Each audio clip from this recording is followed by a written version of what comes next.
আগামীতে ইনশাল্লাহ ধানের শীষ এবং সাতপাগুলির হাড্ডাহাড্ডি লড়াই হবে। আমরা ইলেকশনের ডামাডোল অলরেডি বাংলাদেশে শুরু হয়েছে। আমরা ইলেকশনের ফেজের মধ্যে যেতে চাই এবং ফেব্রুয়ারি ইলেকশনটা যাতে সুন্দরভাবে বাস্তবায়ন হয় আমরা অংশগ্রহণ করতে চাই। সেই জায়গাতে জাতীয় যে স্বার্থ রয়েছে, ওভারঅল রাজনীতির যে পরিস্থিতি রয়েছে, দেশবাসীর মধ্যে আমরা শাপলা-কলি নিয়েও কিছু পজিটিভ সাড়া পেয়েছি।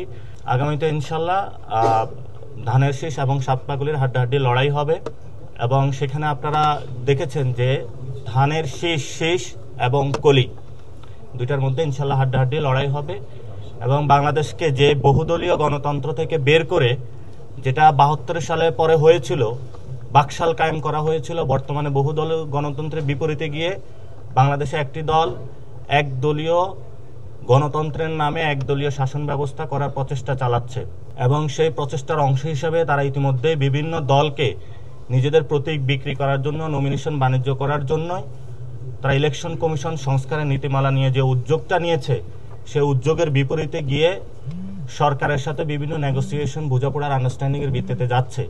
সেখানে আমরা নির্বাচন কমিশনকে বলছি, নির্বাচন যে কোনো দলের নির্বাচন প্রতীক কোনো নমিনেশন বাণিজ্যের প্রতীক হতে পারে না।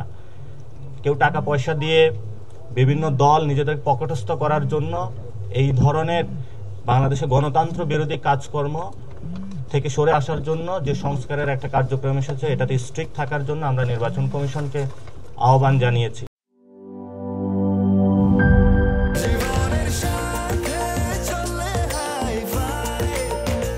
স্বাস্থ্যকর অল টাইম ফ্যামিলি কেক, সব সময় অল টাইম হেলদি লাইফ।